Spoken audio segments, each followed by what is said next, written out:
Hello friends, welcome to TC the concept channel clear the doubt.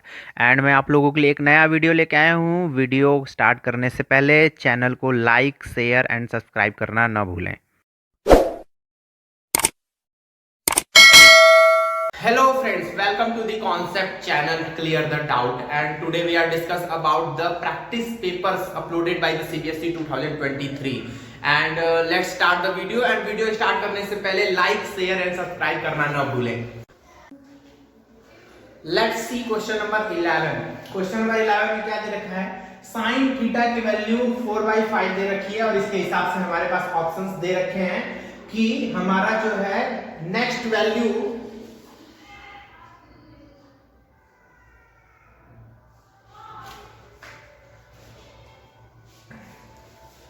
Hello let's see question number 11। Question number 11 में क्या दे रखा है? Sine theta की value 4/5 दे रखी है और हमें इनमें साइडों को बताना है कि कौन कौन सी साइड इसमें पॉसिबल हैं। तो ठीक है, तो चले देखते हैं। जरूरी नहीं कि 4/5 दिया है तो इसमें 4/5 वाले ही आंसर सही हो। तो चले देखते हैं कि निकल क्या रहा है। तो साइन थीटा हम जानते हैं कि साइन थीटा की वैल्यू अभी हमने स्टार्टिंग में पीवीपी अपॉन एचएचबी वाला रूल पढ़ा। तो पीवीपी अपॉन एचएचबी, तो पीवीपी अपॉन एचएचबी के हिसाब से साइन थीटा की वैल्यू क्या होती है? Perpendicular upon hypotenuse. तो देखें हमारे हिसाब से थीटा यहाँ पे है तो परपेंडिकुलर हो गया 4 और हाइपोटेनियस हो गया 5। ठीक है, तो इन ट्रायंगल एबीसी में देखें बाई पाइथागोरस थ्योरम।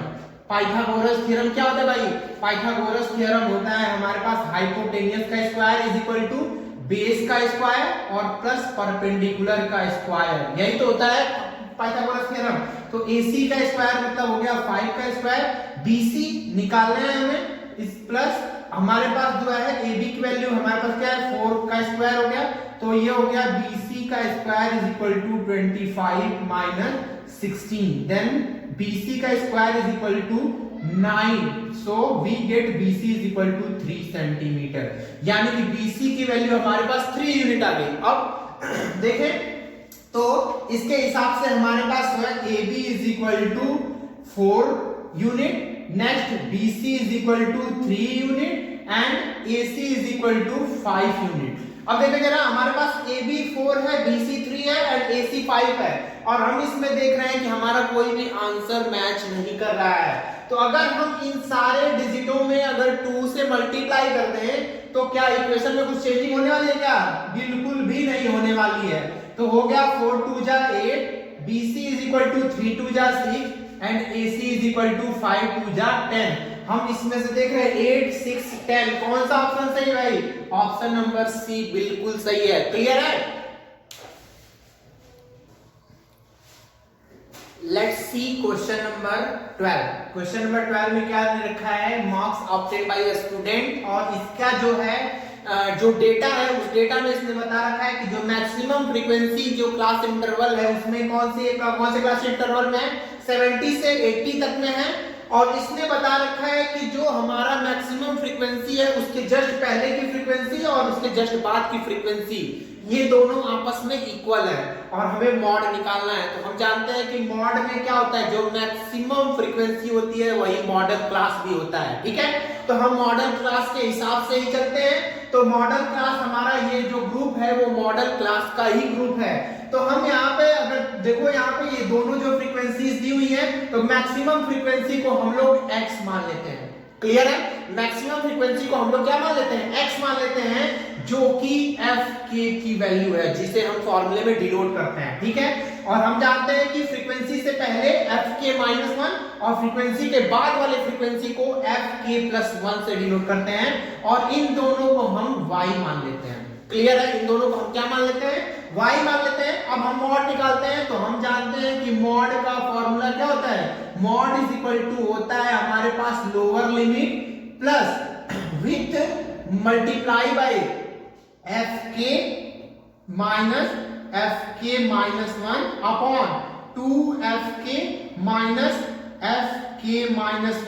और माइनस fk+1। यही हमारा जो है मॉड का फॉर्मूला होता है। अब हम मॉड के फॉर्मूले के हिसाब से हम देखें तो मॉड के फॉर्मूले के हिसाब से हमारा दे रखा है क्या चीज, देखें हमारे पास लोअर लिमिट, लोअर एल क्या है, लोअर लिमिट है। लोअर लिमिट इस ग्रुप में कौन सा है, ये 70 है, तो हम यहाँ पे रख लेते हैं 70।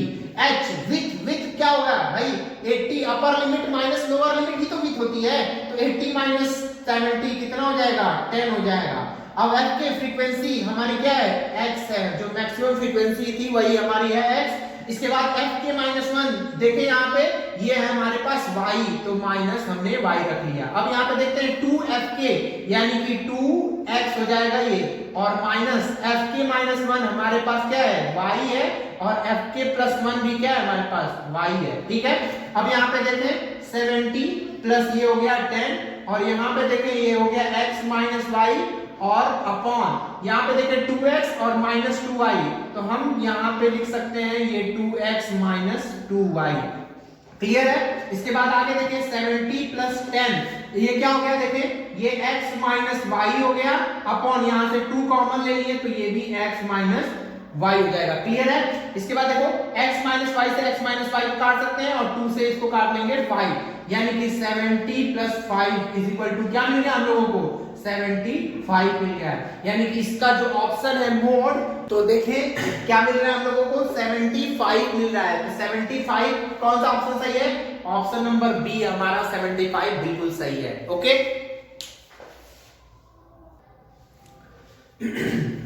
Let's see question number 13। Question number 13 क्या दिया हुआ है, a unit square inscribed in a sector. एक यूनिट का स्क्वायर जो है यानी कि इसकी साइडें क्या है, 1 यूनिट की है, तो हम सारी साइडों को 1 यूनिट रख लेते हैं, ठीक है। और ये जो है एक सेक्टर ये दिया है, और इस सेक्टर में इंस्क्राइब्ड है ये एक स्क्वायर है, स्क्वायर के सारे एंगल्स 90 डिग्री के होते हैं, ये भी हम जानते हैं, ठीक है। ये जो है एक सेक्टर में ये सर्कल, ये जो है सर्कल का सेक्टर है, और इस सर्कल के सेक्टर में एक स्क्वायर इंस्क्राइब्ड है, ठीक है। इसके बाद से बोल रखा है कि which is the sufficient to find the area of sector. इस सेक्टर का एरिया निकालने के लिए इसमें से कौन सा ऑप्शन सफिशिएंट होगा। तो देखिए भाई सेक्टर का एरिया जो है हमारे पास, एक सेक्टर का एरिया क्या होता है, हमारे पास एक सेक्टर का एरिया जो होता है वो आर्क लेंथ इनटू रेडियस, और 1/2 भी होता है उसके साथ। तो देखते हैं क्या है, इसके हिसाब से हमें रेडियस चाहिए, तो रेडियस तो कुछ है नहीं, तो रेडियस के लिए अगर हम इस स्क्वायर के डायगोनल को ज्वाइन कर दें, तो इस स्क्वायर के डायगोनल को ज्वाइन करने पे एक ट्रायंगल फॉर्म हो रहा है ROT। ट्रायंगल ROT में बाई पाइथागोरस थ्योरम हम लोग देख लें, तो बाई पाइथागोरस थ्योरम हम लोगों को क्या मिल जाएगा, OT का square is equal to OR का स्क्वायर और प्लस RT का स्क्वायर, यही तो मिलेगा। अब देखते हैं OT का स्क्वायर, OT का स्क्वायर हमें जो है निकालना है, इज इक्वल टू OR का स्क्वायर 1 का स्क्वायर, और RT का स्क्वायर ये भी 1 का स्क्वायर, यानी कि OT के स्क्वायर की वैल्यू हो गई 2, और यानी कि OT के स्क्वायर की वैल्यू हमारे पास क्या मिल गई, OT की वैल्यू जो है वो √2 मिल जाएगी, यानी कि OT देखते हैं √2।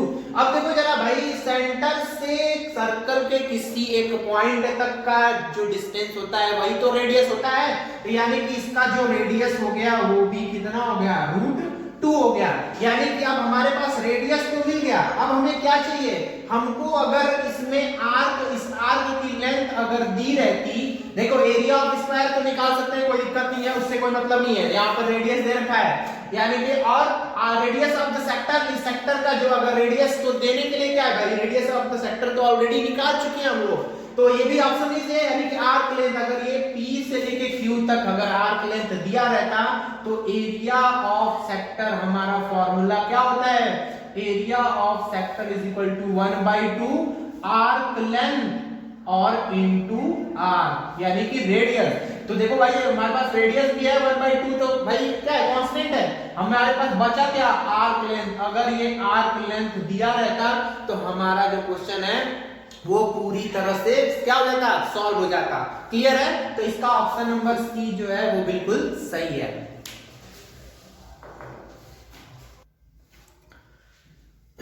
Let's see question number 14। Question number 14 क्या दे रखा है फिबोनाची सीक्वेंस दे रखा है इन पैटर्न, नंबरिंग दे रखा है पैटर्न का 0 1 1 2 3 5 8 एंड 13। ये है नंबरिंग, यहां से स्टार्ट है और इसके हिसाब से हमें area of the shaded sector निकालना है और सैडेड सेक्टर ये वाला पार्ट है और ये जो नंबरिंग दिए हुए हैं ये स्क्वायर के साइड्स दी हुई है, यानी कि हम इसके हिसाब से निकाले तो इसने देखो अब इसमें पैटर्न कैसे चल रहा है, इसमें पैटर्न ये चल रहा है कि 1 और 1 मिला के 2, फिर फर्स्ट नंबर को छोड़ देना है 1 और 2 मिला के 3 एंड फिर सेकंड नंबर को छोड़ देना है 2 और 3 मिला के 5 एंड फिर उसको छोड़ के हम लोग 3 और 5 मिला के 8, यानी जो ये 8 है वो हमारा इस जो है स्क्वायर है इसकी साइड है, यानी ये जो स्क्वायर हमारा फॉर्म हो रहा है इसकी हमारी ये साइड है।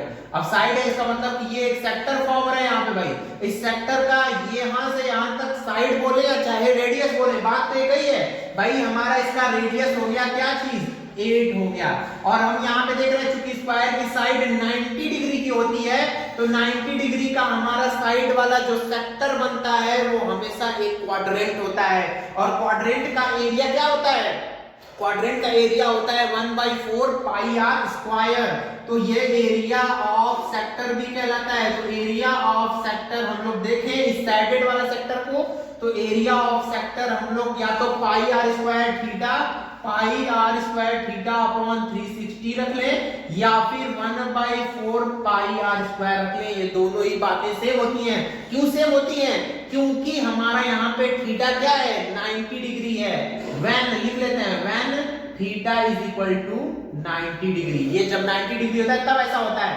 तो देखें क्या मिल रहा है इस एक सेक्टर का एरिया, तो हमारा क्या हो जाएगा 1/4 पाई को रख लेते हैं ऐसे ही क्योंकि हमें आंसर पाई में लेके आना है और आर स्क्वायर यानी कि 8 का स्क्वायर हमारे को क्या मिल जाएगा 1/4 इंटू पाई और इंटू 8 8 जा 64, 4 से काट देते हैं कितना हो जाएगा 16 क्या हो गया 16 पाई हो गया। अब देखें हमारे पास यहाँ पे कौन सा ऑप्शन मैच कर रहा है, option number B 16 pi square unit इस सैडेड पोर्शन का क्या है एरिया है, क्लियर है, इस सैडेड पोर्शन का एरिया क्या है 16 पाई है। Okay let's see question number 15। Question number 15 क्या दे रखा है, सरफेस एरिया ऑफ सॉलिड दे रखा है इस फिगर के हिसाब से is equal to the surface area of sphere with radius is equal to 2r, जिसमें रेडियस 2r होना चाहिए उस स्फीयर का और इस जो हमारा ये हेमिस्फीयर दिख रहा है इसका रेडियस r है और इस सिलेंडर का भी रेडियस r ही होगा से, ठीक है।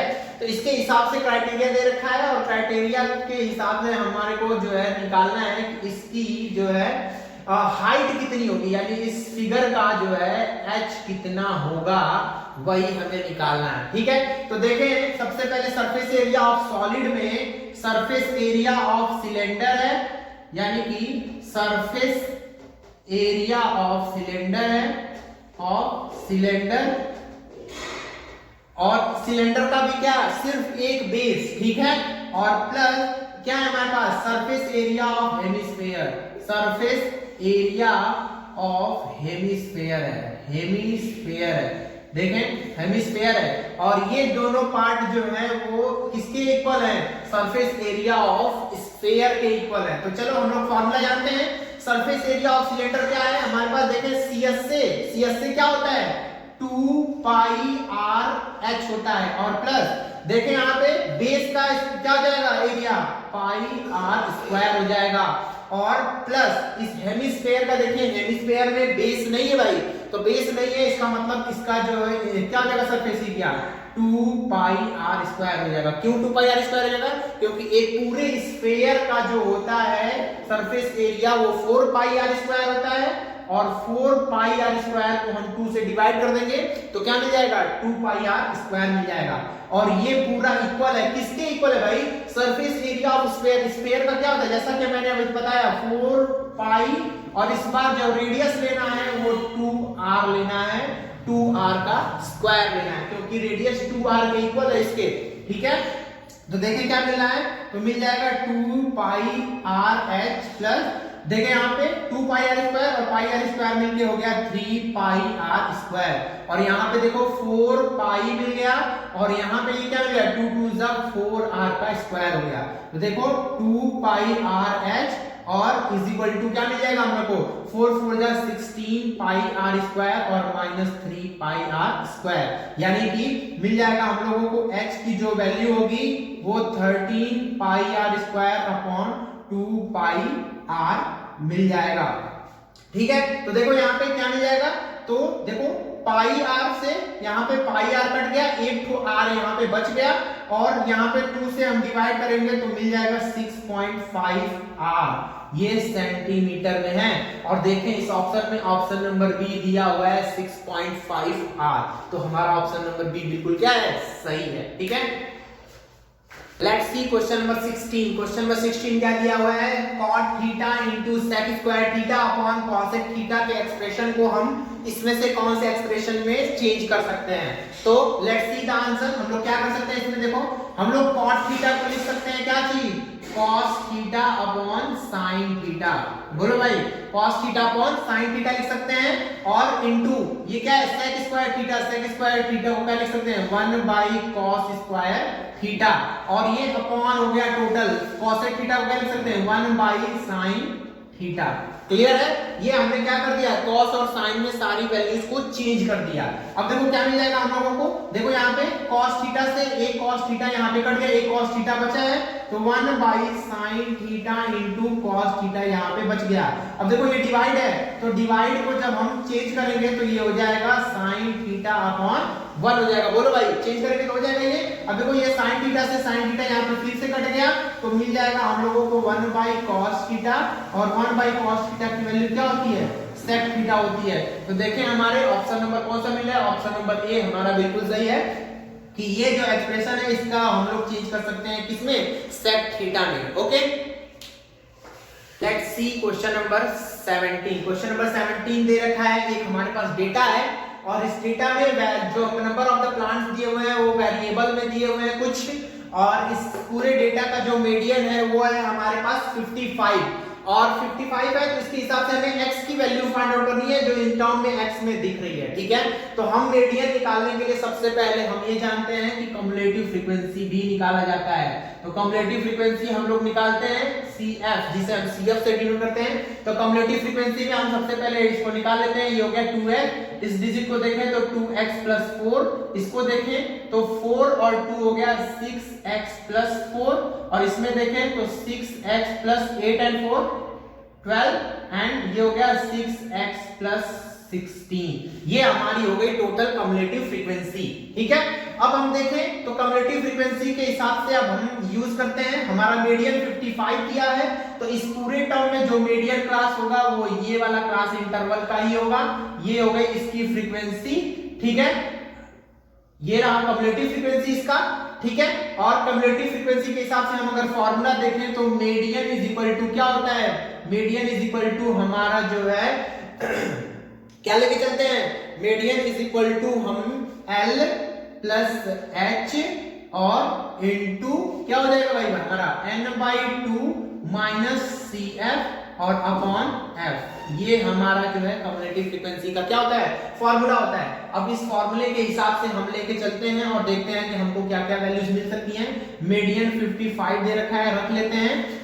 L लोअर लिमिट क्या दिया है 40 प्लस H विथ है, विथ क्या हो गया 60 माइनस 40 20, n/2 का मतलब हमारे पास क्या हो जाएगा n/2 हम लोग रख लेते हैं। नंबर ऑफ द टर्म्स यही हमारा टोटल नंबर आता है, तो टोटल नंबर हो गया 6x प्लस 16 और अपॉन 2 और माइनस CF क्या होता है कम्युलेटिव फ्रीक्वेंसी की जस्ट प्रीसीडिंग क्लास, तो प्रीसीडिंग क्लास क्या हो जाएगी 2x प्लस 4 हो गई।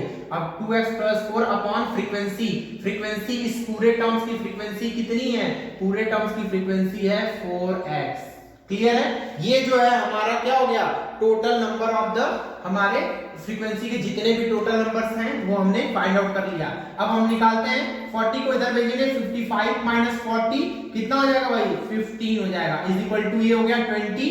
अब हम देखते हैं इसमें क्या मिल रहा है, यहां से हम 2 अगर इसमें से कॉमन ले लें 2 से डिवाइड कर दें तो ये हो जाएगा 3x प्लस 8 और माइनस इसको सॉल्व कर लेते हैं 2x माइनस 4 हो गया और अपॉन 4x आ जाएगा। क्लियर है? इसके बाद नेक्स्ट देखते हैं, नेक्स्ट क्या मिल जाएगा हम लोग को 4 से, यहां से हम इसको डिवाइड करते हैं 4 5 जा 20, ठीक है, और 5 को हम इधर ले जाकर डिवाइड कर देते हैं तो 5 3 जा 15, तो 3 इज इक्वल टू देखिए 3x माइनस 2x क्या मिल जाएगा x, और 8 माइनस 4 क्या हो जाएगा प्लस 4 और अपॉन x को इधर लेके आते हैं तो 3x is equal to x plus 4 and हम लोग को क्या मिल जाएगा x इधर लेके जाएंगे तो 2x is equal to 4 then x is equal to 2। हमारा जो है x की वैल्यू क्या मिल गई 2 मिल गई, यानी कि ऑप्शन नंबर बी बिल्कुल ही सही है हमारा।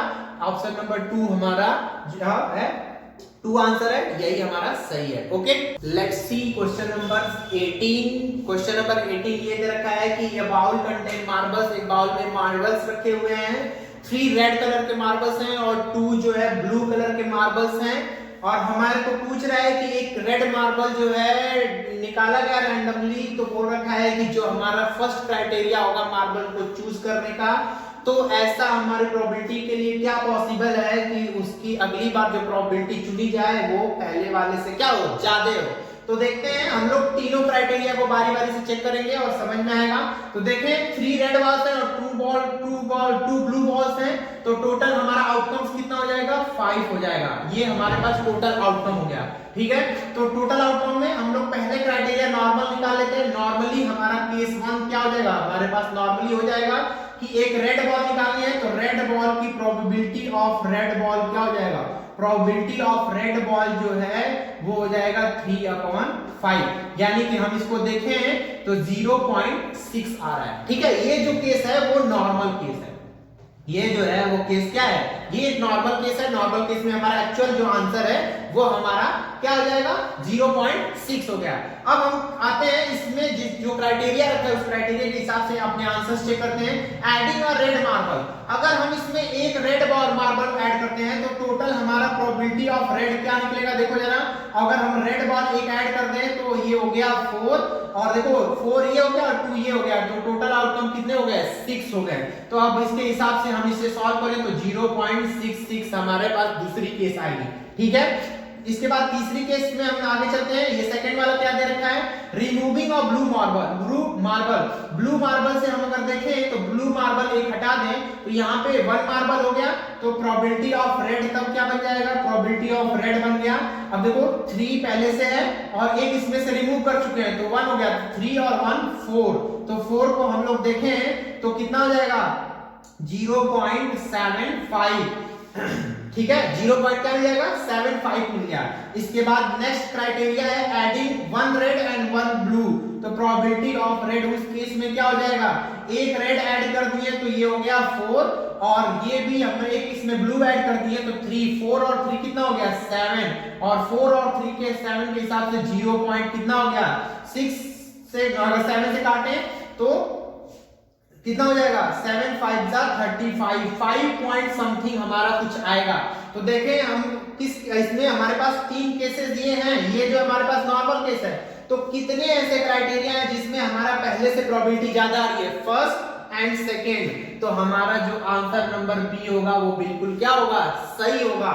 इसमें 2 केसेस ऐसे होंगे जिसके हिसाब से हमारा जो है ये दोनों ही ऑप्शन सही होंगे, जो प्रोबेबिलिटी मिलेगी वो पहले के अकॉर्डिंग क्या मिलेगी ज्यादा मिलेगी। ओके, तो हमारा सेकेंड ऑप्शन क्या है बिल्कुल सही है। Let's see question number 19। Question number 19 क्या दिया हुआ है, इसमें एजर्शन और रीजन के क्वेश्चंस हैं। 2 क्वेश्चंस हमारे एजर्शन और रीजन के सीबीएसई में पूछने ही वाले हैं।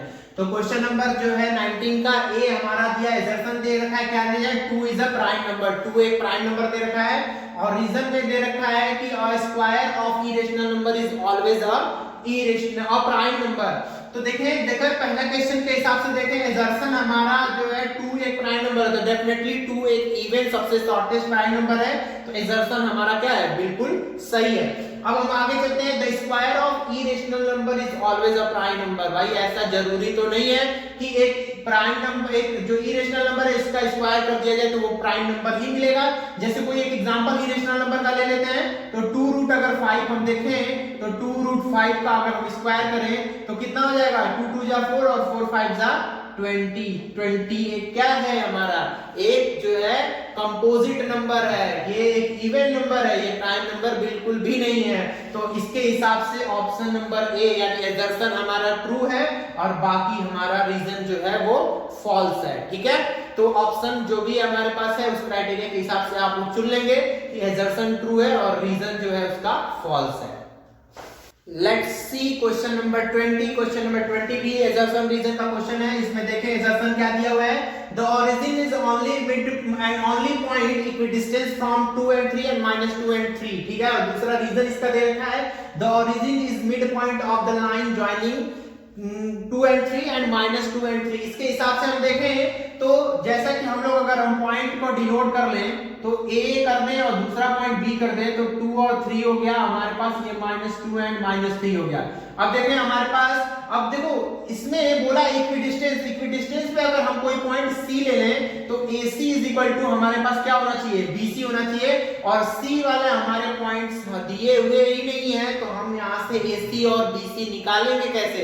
इसका मतलब कि हमारा जो assertion है वो क्या हो गया, बिल्कुल ही गलत है भाई। इसके हिसाब से हम फाइंड आउट ही नहीं कर सकते कि इक्विडिस्टेंस पॉइंट हमारा ओरिजिन हो सकता है। इसके बाद अगर हम देखें origin is the mid point of line in joining, अब भाई जाहिर सी बात है कि अगर A और B दो हमारे पास पॉइंट्स दे रखे हैं 2 and 3 एंड -2 एंड -3, इसके हिसाब से अगर ये ओरिजिन है तो ओरिजिन के हमारे कोऑर्डिनेट हमेशा 0 और 0 होते हैं। तो लेट्स चेक करते हैं भाई। तो हम अगर ओरिजिन के कोऑर्डिनेट को चेक करें तो पहला कोऑर्डिनेट हो जाएगा हमारे पास x2 + x1/2। तो चेक कर लो भाई क्या हो जाएगा, x2 + x1 यानी -2 और +2/2 यानी ये हो गया 0। और y के अगर कोऑर्डिनेट चेक करें तो y2 + y1/2 कर दें तो क्या हो जाएगा भाई हमारे पास, देखो -3 + 3/g कितना 2, तो कितना हो गया, ये भी हमारे पास कम हो गया 0, यानी कि ये दोनों ही हमारे कोऑर्डिनेट्स क्या मिले, 0 0 मिले हैं। और 0 0 हमारे कोऑर्डिनेट्स सिर्फ कहां होते हैं, एक्सिस पे, सिर्फ ओरिजिन पे ही हमारे जो कोऑर्डिनेट होते हैं वो 0 0 होते हैं। तो इस जो हमारे ये दोनों assertion रीजन दिए हुए हैं इसमें assertion हमारा गलत है और रीजन बिल्कुल सही है। ठीक है, तो अपने ऑप्शन